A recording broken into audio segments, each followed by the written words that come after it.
In Indian art or the Eastern art, Oriental art, these identities, metaphors, they are symbolic of something. When you go through the epics and you read more, slowly you find that it makes sense. The concept of beauty or structure, it always remains the same. Although the costumes may vary, the ethnicities may vary, the idea of beauty will remain the same. My drawing career started even before I learned the alphabet. This is my alphabet. Krishna is not just a single person. It means the entire world. A person in Egypt or Cambodia, Africa or America or wherever you go, there is war, there is conflict. And they want peace, they want happiness. They come to India because we have the answers. We are a beacon to the world to tell them that this is peace.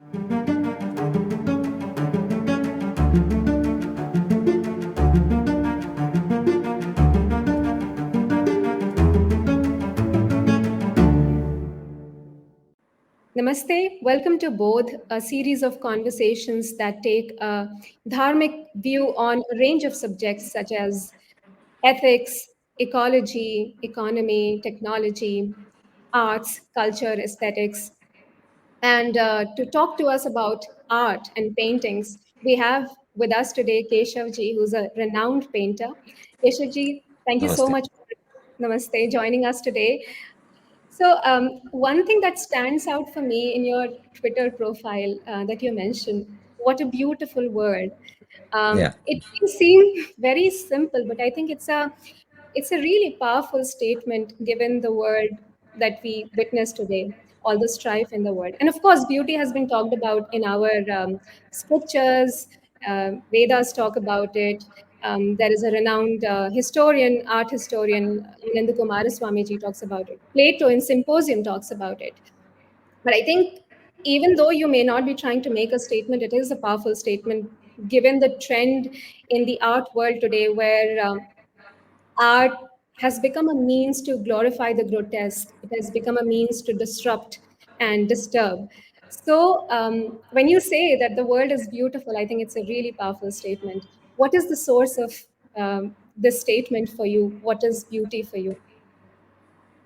Actually, it's a song which I borrowed. It's a song which is sung by a black person. I don't remember his name. Oh, yeah, it's what a wonderful It's world. What a Louis Armstrong. Wonderful World. Yeah, Yeah. Armstrong, Louis Armstrong. Yes, that's right. I like that the way he speaks about it, and the whole song. In fact, it's so inspiring that we just make a lot of big fuss about what's going on, and we are looking at the wrong side, perhaps. So I like that. So it stuck to me immediately after I heard that song. Yeah, the idea of beauty in the sense when you draw, why should it be grotesque? See why, and you say it's your mood, it's your feeling, and you go abstract, and other people don't understand.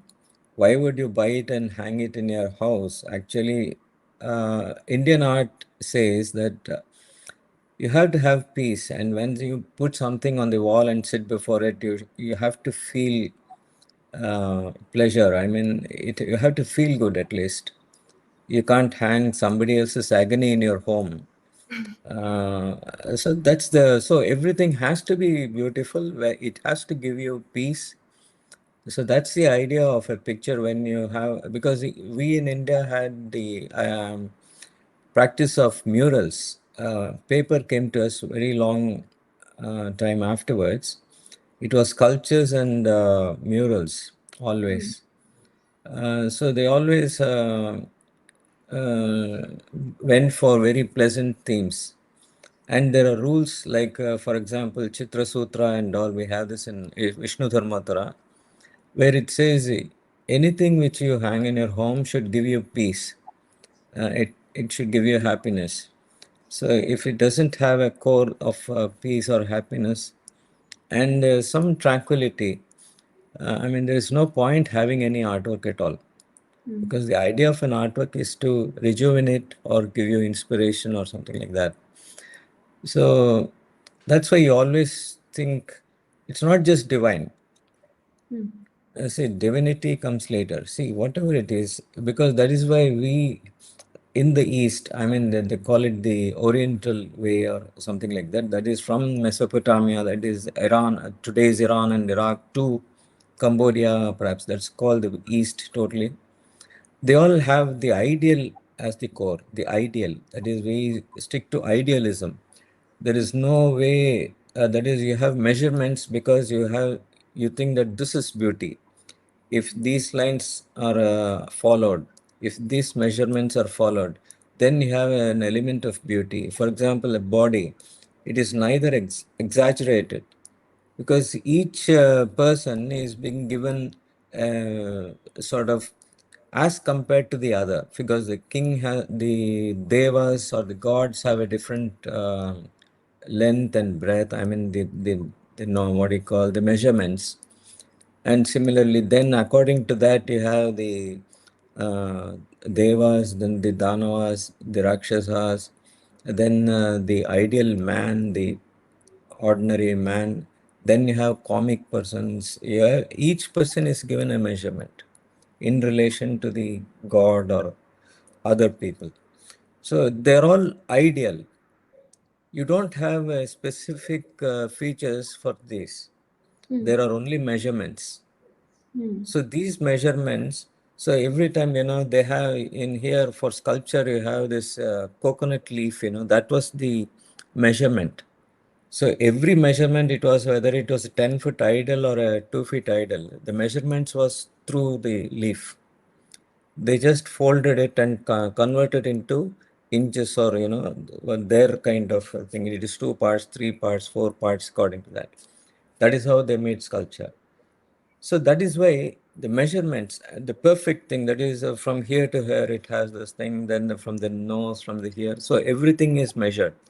Hmm. There is nothing like, and they feel if there is a perfection which brings beauty to the structure, then it's peaceful. Yeah.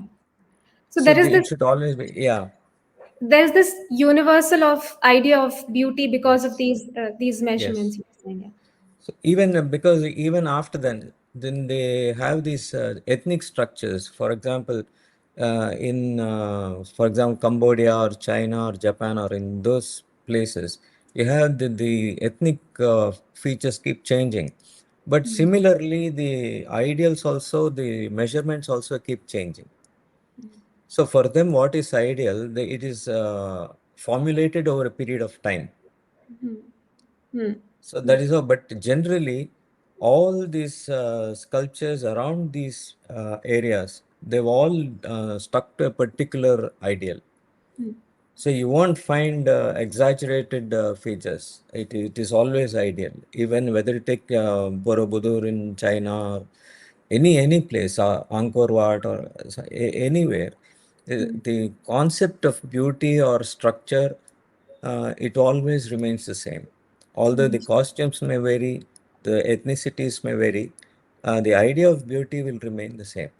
Hmm. So that is why it relates to everybody who goes to Angkor Wat or China Hmm. or Japan. It's all the same.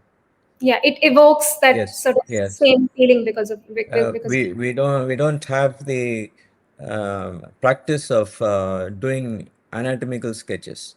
hmm. It's not that we don't know anatomy. It is because that is structured to a particular measurement. Hmm. So here also, they also know anatomy very perfectly. For example, you can see the Shiva Tandavas, and for example, the dance of Shiva, the Chidambaram Nataraja and all. You will say it is the most perfect sculpture sculpted to date. That's what they say. It's an amazing thing how they have crafted this in a very long time ago. So Hmm. it's a very the beauty, the movement of it, Hmm. Hmm. because it's a circular movement. It is frozen in a particular time. It is not that he stands like that. It is a movement which is Hmm. frozen, like it's like animation which is stopped at a particular time. So that is Nataraja. So it is not that they conveyed movement also with that sculpture. Mm. And I read a book which talks about how this kind of symbolism, measurements, and metaphors are common across all forms of art Yes, in the Indian art. Yeah. yes. It Um, is quite common. Yeah. so, on your website, you talk about how Krishna is the source of joy and happiness, and that also relates to beauty. And of course, Vallabhacharya ji talks about, I mean, in Madhurashtakam, everything Mm. about Yeah. his mother. So, is it also does that idea of beauty for you also come from there? And also, is that the source of Krishna for today? Uh, Actually, we'll have to go back into the metaphors and symbols which have been used by the scriptures. Hmm. They always had, because even before all this, you have to express something through words, because ours is always a word picture. Before painting or drawing came along, it was always the words, because they always say the scriptures were not written by anybody, and that's the kind of thing, because it just appeared. So we can't say what is the source of it. So some say it is the Om, some says it is through the sound, the vibrations. So we don't really know, but the words, it gives you a word picture. It inspires you to know that this is this happiness, this is happiness, this is not. So it is only abstraction before. Then slowly what happens is they create this idea of Krishna. Krishna is not after the Krishna Avatara, it is always there. See, this Krishna is black. Generally the Sanskrit word says Krishna is black. And for that the meaning is Karshati iti Krishna. That is one who attracts is Krishna. So the root is always there. It's a Karshati, Akarshati. So that Hmm. is Krishna. So the now we go into the real part of it, where they say what does any atma, any soul want at any particular point of time. It means it can be a small insect or a bird, anything like that, anything, until the topmost god or devata, anything. Everybody, without doubt, they all want happiness and or shanti, peace. All these are, paryayavachi shabd. They are all the same. So peace, happiness, shanti, or any equilibrium, then that is, and they want it at all times for infinite. That is the idea of Krishna. That is, he is specified, he is a symbol where everybody's common goal is put into an objective, a sort of physical form. See happiness as a physical form. Okay, I'll give you another example. The Statue of Liberty, that lady holding the torch and all. This is created by a person, and that lady has a crown-like thing, substance, and she holds a torch. And somebody says it's liberty. You imagine that liberty means it is a symbol. Hmm.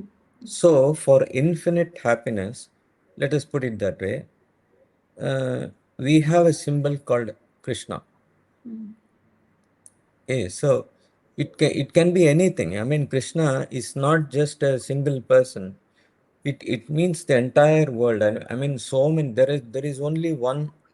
There can be only one idea which gives you the sense, because every time you can't say happiness, this and all. You make one image, Hmm. because for what you like. So it can be Krishna means, now we say in the Gita you have Tvameva Mata, Tvameva Pita, then these gender identities vanish, Hmm. because he is your mother, he is your father, he is your friend, he is your enemy too. Hmm. So anyway, which way you like it, he is the person and he gives you happiness. You are angry with him, yes, it still gives you happiness. So Hmm. that is the idea of Krishna. So slowly, when you go through the epics and you read more, slowly you find that it makes sense and why these stories and all. Until you find that everything, the Indian art or the Eastern art, Oriental art, whichever way you call it, uh, these identities, metaphors, they are symbolic of something. Say, for example, you have the parrot. The parrot is, it represents uh, the old scriptures. You know why? Because it's very simple. Because the parrot repeats itself, and the sutras are supposed to be repeated again and again to get to know their meaning, understand their meaning, that intonations, everything. The parrot is so ideal. So you take that as a metaphor. And then again, even this Urnanavi, they call it the spider. You know, that is how this creation happens. It comes from the spider and then goes back into it. That's how the spider makes a home. You know, see, like this, we have these symbols throughout our scriptures. The thing is, you'll have to sit down and analyze it, and you'll have to understand it. And then, because it's then when you understand, there are no stories. There are only ideas which stand there. Hmm. Yeah, that brings me to the point of our scriptures, the stories that they may come across as very like simple, but they're not Yeah. linear. There's so many Yes. layers and symbols and Yeah. metaphors there. Yeah. So you spoke about it earlier, like first the words came, and it is Yeah. perhaps a little easy to write or talk about these Yes. stories in words, but when you interpret them on canvas or on a piece of Yeah. paper, uh, what goes on in your head? Like, how does the process start? If you could talk a bit about that. See, the process is you're inspired by a particular subject.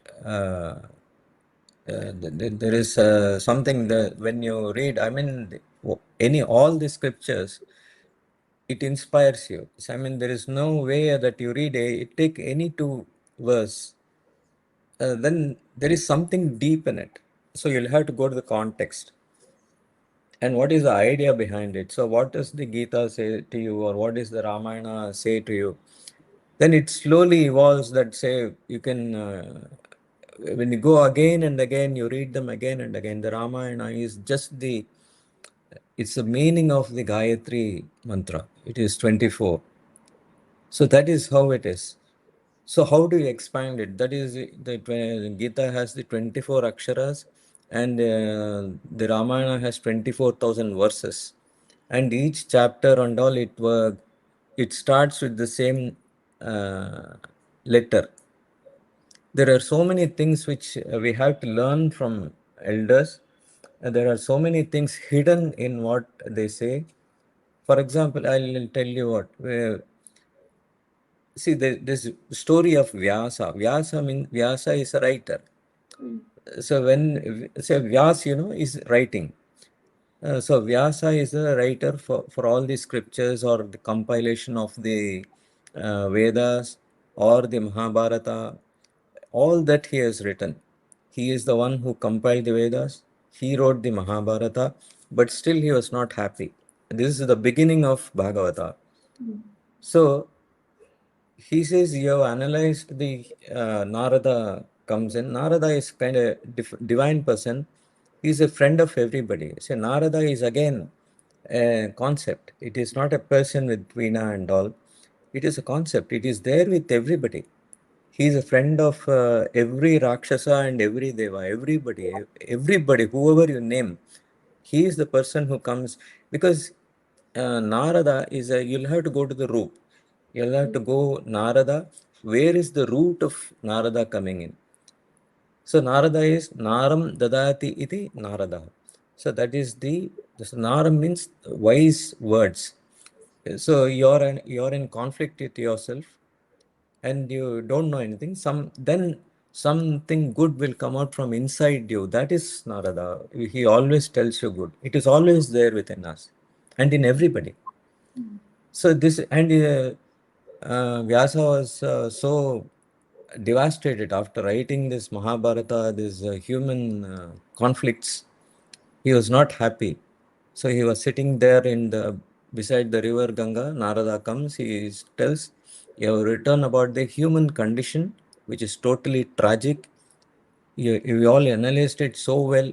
Every minute part of this has been dissected so well that you lost your peace of mind and you have not written about God.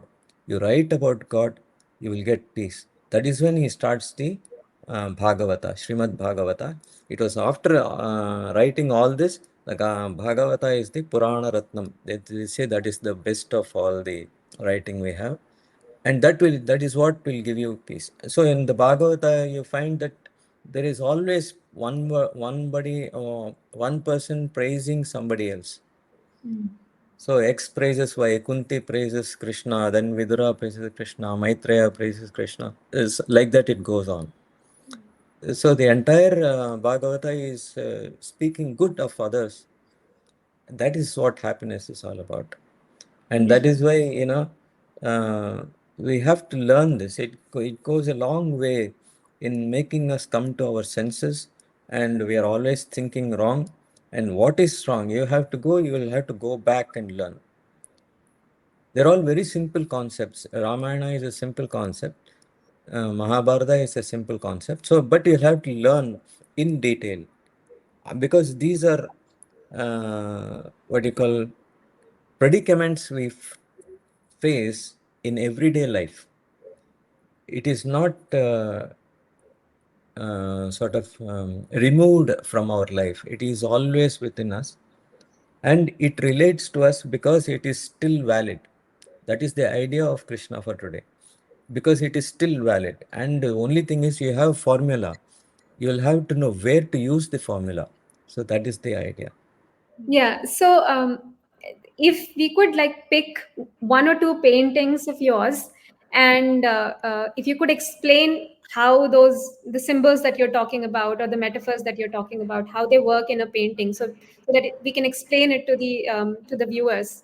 So, if you could just pick a paintings maybe from the series on the Ramayana, and then Yeah. explain. Yeah, this is the coronation part of Ramayana in the end. So the upper part, it is Rama and Sita together, Hanuman below, and Lakshmana and Bharata wave that fan, and Shatrughna is behind from there. He holds the umbrella, white umbrella, and below you have uh, this bhaktas of actually those who surrender. Hmm. The first is you have Jambavan, the oldest of them all.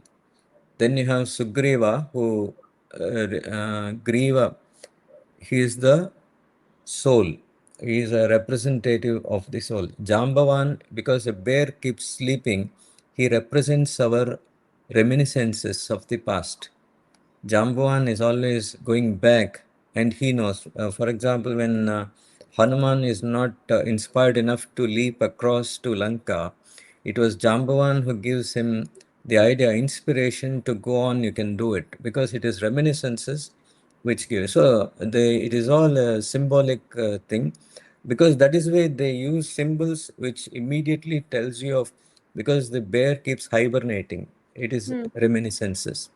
Hmm. And Sugriva is the soul. I'll tell you later about this. And then comes Hanuman. Hmm. These are and then comes Guha, who takes these Rama Lakshmana to the other Forever. side, across Yeah. the Ganga. Yeah. And then you have Jatayu, and Shabari at the lowest. That is you take that as Indian side of the border. Shabari comes last, and on the other side, there are two people. One is uh, Vibhishna. There's Trijata. Rigetta, yes. Trijata, who helps Sita fight that depression. And then it is Vibhishana on the other side, on the Lanka side. And above Vibhishana, you can find the Ranganatha statue there, the idol, which was given by Rama himself. It was that Ranganatha statue was prayed by Kausalya in Ayodhya. So Rama gives that as his a symbol of affection, which actually stayed back in the south of India. So that is, these are the bhaktas, the core bhaktas in the Ramayana. And Hmm. Bhakta is this Ramayana is a story of surrender, Sharanagati. So it will tell you, because right from the beginning it is Sharanagati. Right from Lakshmana, Guha, like that, in stages, Jatayu, everything is Sharanagati. So that surrender, unless you surrender yourself, uh, that is nothing will happen. That is no amount of efforts will help. See, for example, that's the difference between Wali and other people. They are equally powerful, but you have to make a choice. Sugriva made the decision to surrender. So that is why, and again Vibhishana, the brother of Ravana, he surrenders. So at what point you surrender? I mean, you know he is your brother. So that is, and again you have a contra, like his other brother, Kumbhakarna. He was also, I mean, a wise person. Kumbhakarna was not evil, but he chooses to remain with Ravana. And similarly, in the Mahabharata, you will see Karna chooses to remain with Duryodhana. So you have a what do you call predicament. Whom should you choose? Given the same options. So they are giving you examples as to how you should go about, provided you are given such kind of predicaments. So these are all a lesson for us as to how to react to circumstances. So you're given, you need not think, "Oh, is this right, is that right," and all. All human predicament has been dealt with in the Mahabharata. So usually, after you read all this Mahabharata, then only you go to Bhagavata, because Mahabharata has discussed human predicament in such a detail that is, they have the audacity to say nothing which exists here exists everywhere else. So that is the conviction you have when you read the Mahabharata. So after it, then you come to Bhagavata, you will see the contrast. It is a total contrast. When you say Ramayana, Mahabharata, and all, those are those. That is an ideal. Ramayana is a very ideal situation. Mahabharata is totally anti. But then we are humans. How do we react to situations, predicaments, so many problems? How do we deal with them? So the Dashamaskanda in Bhagavata, that is after Krishna is born, that is the 10th chapter, canto, where you see all these are dealt with. So first, when Krishna is born, immediately after he is born, you have Putana. But then you don't know Putana, they say is this and that. They say she was evil, she wanted to poison Kamsa's revenge. That and all doesn't make sense. The idea of Putana, you'll have to split it. Puta means purity. So one which spoils purity is Putana. So you first, immediately when you come, you remove Putana from the scene.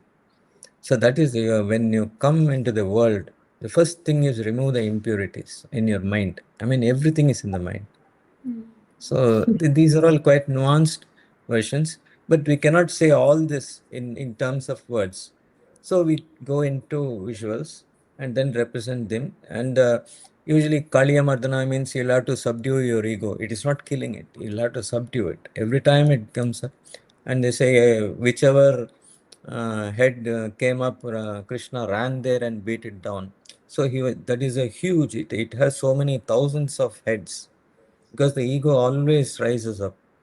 So you will have to keep them subdued, under control. It is not that you should not have ego, you should subdue it. You should keep under control. So that's Yeah. the idea. So it goes on. Yeah. No, I mean, this, our folklore or scriptures, Yeah. itihas, Puran, everything is just has so many layers, and you can Yes. just keep, Yeah. Yeah. removing, and you, as you go deeper, there's just so much to learn. This brings me to, and I'm something which I've been really curious about, is that every artist has, or at least wants to have, a signature style. There Yeah. is, you can identify a painter, an artist, by the work that they do, right? I look at Yeah. your painting, I know it has been made by you, it has been painted by you. So to arrive there, was it a moment of epiphany? It happened or it happened over a period of time? We don't actually follow a style and all that. See, going after style is it is a it's of running to catch the horizon. It doesn't happen. Style is something you don't aspire for, because see, when you write ABC, okay, and then after 20, 30 years you have a handwriting of your own, because you don't consciously do it. It just comes into place.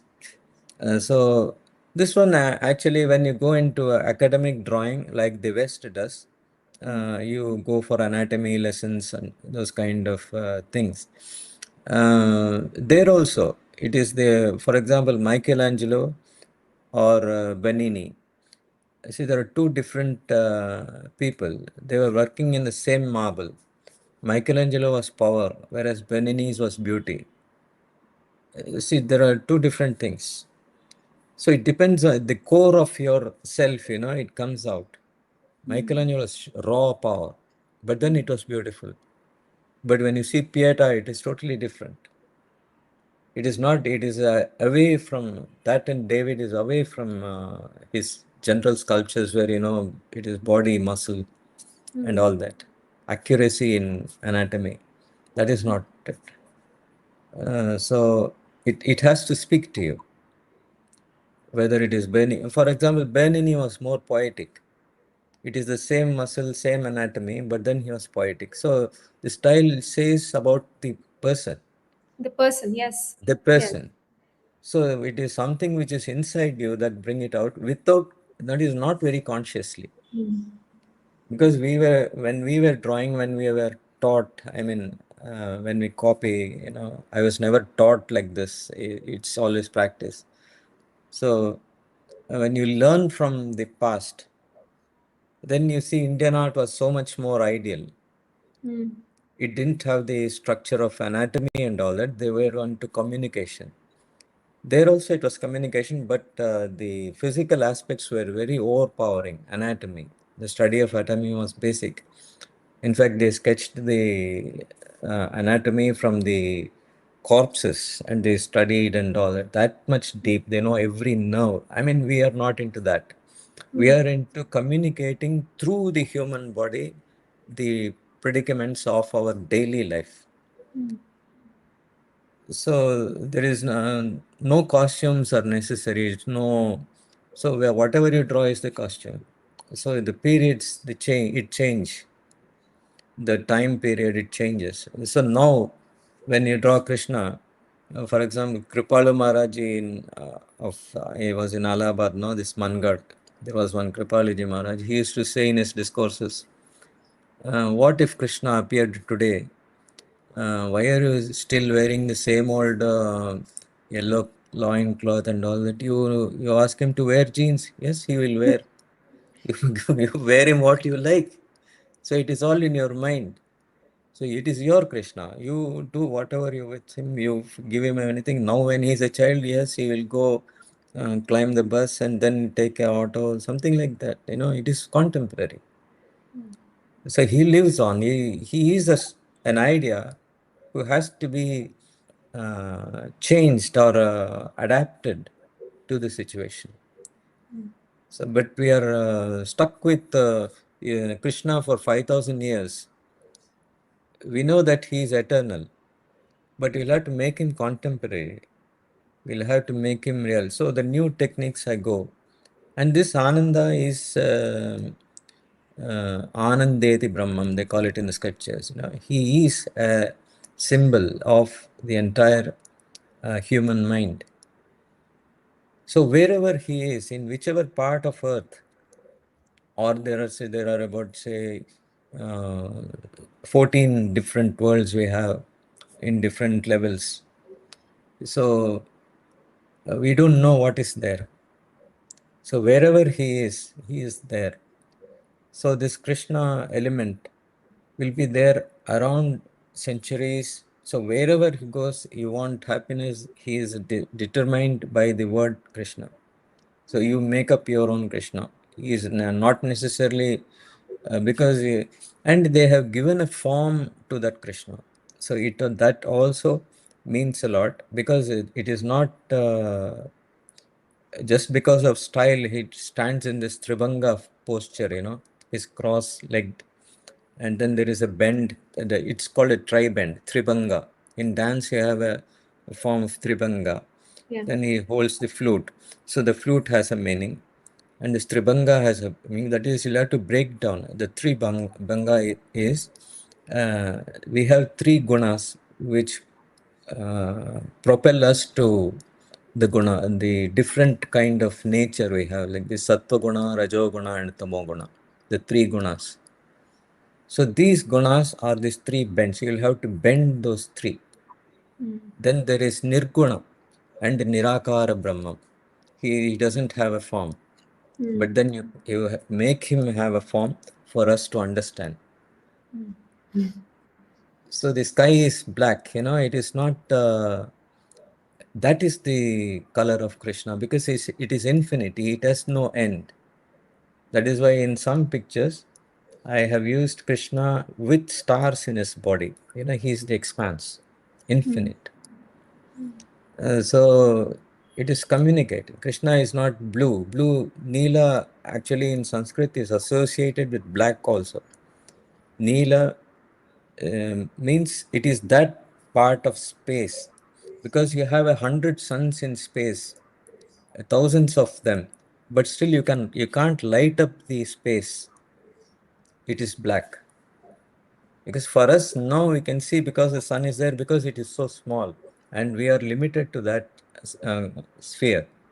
But Yes. if you go to space, you have only black and it is endless. So we have a concept where this space is Shanti. So there is a different level, but it is the beauty of it is always in Yashoda Krishna. We want him within us, inside us. Correct. It is always there.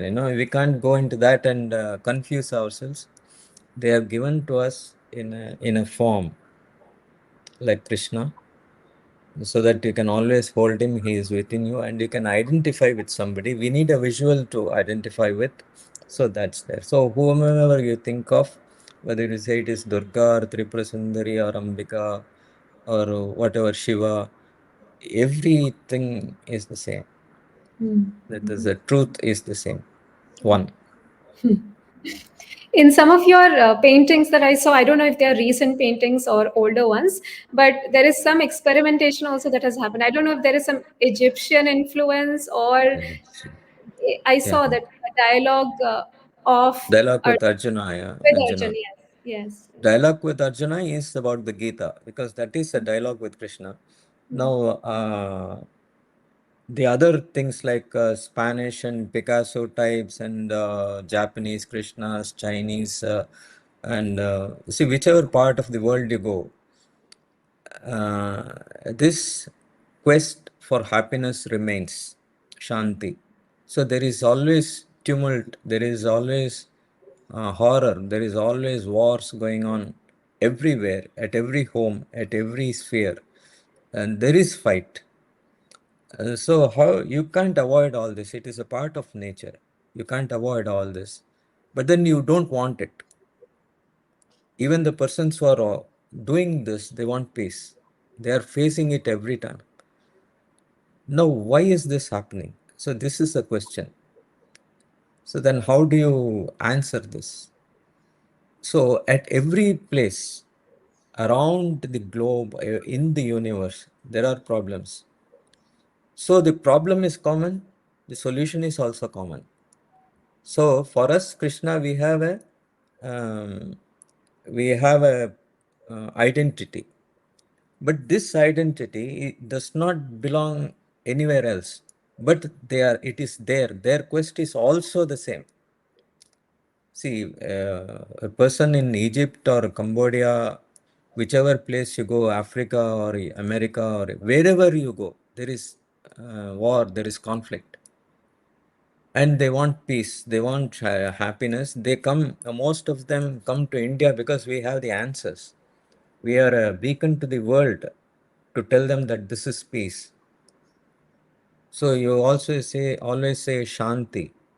Then the persons who know that it is here, they come here. This is a punya bhumi. That is why they come here. Those and all are bhoktas. They only, bhokta means consumers. Yes. They are consumers. But here it is karma bhumi. That is what we experience. That is until, that is in the Gita, like it says, uh, let us not go too far into it. It is it goes into philosophy and we lose the picture. Let us about the question of these different Krishnas, Egyptian style, and then so many other styles. So everybody across the nations, Yugoslavia, because there are persons uh, who came here home just by looking at. I don't know how it reaches. These pictures reach places like Yugoslavia, Brazil, and China, all these places. Surprising. You don't know that it goes to such places. That's the purpose of art itself. Yeah. Its purpose is to unite, to find Yes, that exactly. universal emotion that people can experience and Yeah. spread beauty. So Yeah. two more questions that I'm Yeah. actually have many questions, but for you may not have time. I wanted to know also how this painting started from you. Did you start painting right from your childhood, and Yeah. has there been a formal education in painting, and then what have been some of your inspirations, some painters or art styles that have been your Yeah. inspiration? So actually, I was my drawing career started even before I learned the alphabet. This is my alphabet, and I was drawing this chalk piece on the floors. You draw on the walls. That's how I started, and I never. There was no formal training, and in fact, it was always nothing was recorded. I mean, there is no drawing which I can show because it was always on the spot. Everything it has to be rubbed away. That was how it was, and there is no. We are not so comfortable to, get papers, these art materials and all that. Whatever was available. So it was like that, and that's how I grew up. This was a parallel with studies. So the drawing always grew. It was always there, even when you're working. It was always there. So it was practice all the time. So that's how we started. And then there was some time when there was guidance from people. For example, my drawing master at school, he saw my lines and he encouraged me. Even now I'm in touch with him. He's BA ready from the Central School in Hyderabad. Uh, I'm still in touch with him. He's almost 84 years now. So I'm still in touch with him. There are people there. He actually, when in school, he didn't draw a single line on the board. Never. He was a drawing master because he used to inspire, not draw. See, that was what we needed. Teaching drawing is a completely different aspect. You don't say you draw like this. You just watch and learn. So that's how it is. So many people, many artists came along the way. So somebody called there was a person called S. Rajam, who was a painter, and he brought me into Indian art. He told me about Indian art, and until then, we have seen these miniatures and all. I've gone many places. We have seen the miniatures, but we don't know what it all meant. So until you get into the Indian art and learn the different folk art in different parts of India, Mithila or Vraj or Pahadi art or that kind of, or Bengal or Gujarat, Baroda variety, the Madras portion, and all these people, uh, they had this Indian art as the main thing. It had different connotations in different places. So somebody had some song sense. So you learn from everything. We learn from everything. Each one had a different style. So, but then you don't go that, you don't stick to a particular form. You take the roots of all that and then you do that. So it's a learning while doing it. Yes, yes. Are there any inspirations from the Western European Western, art as yes. well? Yes. Actually, and then I'm talking about the late 80s, mid 80s, and late 80s, and all. That is when I started very seriously into drawing. There was no teacher, so you had to go to libraries. So when you went to libraries, it was only the British and American libraries which had plates, the picture things and all were there. In Indian art, you have only literature. You don't have much of visuals there to learn. So I wanted to know more about so that is when it started with the Renaissance painters and the Impressionists and those kind of things. The Egyptian art, anything you name, you can get it from these libraries. So it's not that it is foreign. You can go there. I used to sit there almost all day. I mean, it's like schooling. You sit there, you take down notes because some of the books you're not allowed to take home. So you go there, sit and draw them. In fact, I've copied books because those time the Xerox machines or these copying machines are not there. So I used to write the entire books by hand and I used to come home. So that also is there. And the drawings and all, I used to draw Rembrandt and all, for example, when you want to read about lighting, about the power of portraits, Rembrandt and Van Gogh, they all come at the top. And then Renaissance masters for their powerful perform. I mean, very uh, natural. That is, they were more of realistic Realistic art, good painting. treatment, realistic art, and combining realism with philosophy is something like there are lots of people like that who they had secret messages across the painting. So to decipher that, you have to go Holbein and all. They used to have different kind of say for somebody who is into painting. Everywhere you have symbols. Vermeer, for example.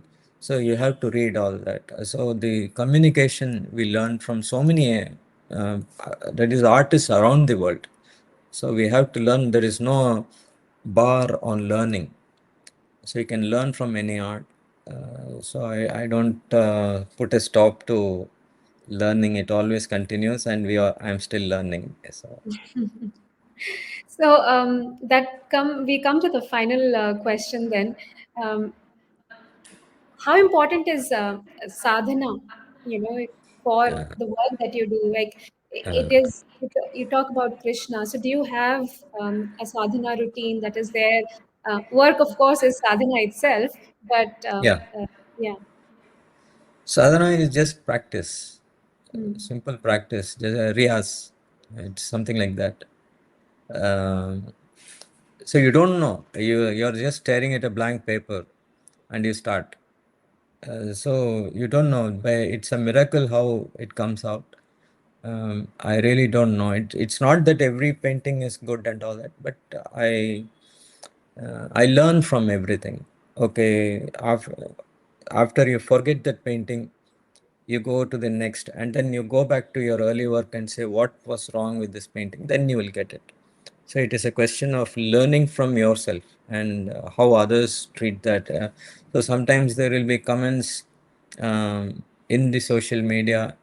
Yeah, it's a learning because many people, for example, people from Bengal, because I was doing this Devi series and all, I really didn't know how to approach it. We know about Lakshmi, Saraswati, Durga, and all, but we don't know the details. So I'm more conversant with Krishna or the Mahabharata, this kind of thing, but not about Devi. But then there are people who will tell you. See, they are very kind people who say, okay, he's trying this. Let us put him in the proper this thing. They will tell us what to read, how to go about it, and this is the system. So slowly you get to learn. So it is not that I know everything. Everybody is taught how okay, this is not this. So we also, okay, your interpretation is this. No, this is also an interpretation.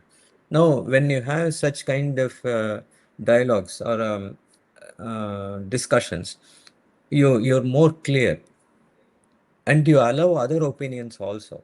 I mean, it's not that this is the only opinion. See, there are always layers to it. So we are not there yet, where you get the whole picture. It's a always a work in progress. I'll put Yeah, it that way. just like life. Yeah, I mean, I can continue having this conversation, but yeah, Keshavji, the Krishna for today actually is something that I look forward to every day. I follow you on Instagram and on Twitter, and your paintings just embody the joy that you talked yeah. about in this Thank you conversation. so much. Thank you. And I'm sure Thank there you. are other people as well who find the same joy and experience it through your paintings. Yeah. Thank you for finding time for us today. Absolutely, it was wonderful. In fact, I don't know how it talked and how it really resonates with you all, but I think there is more to it than I mean, I really don't know. It is a road, and just walking you along with that. And this Krishna for today doesn't mean for every day. It's not that. It is how contemporary the relevance of Krishna for today's world. So that is the idea. So I stick to that. So we'll see how he helps us along the way. Thank you so Yes. much for giving me an opportunity.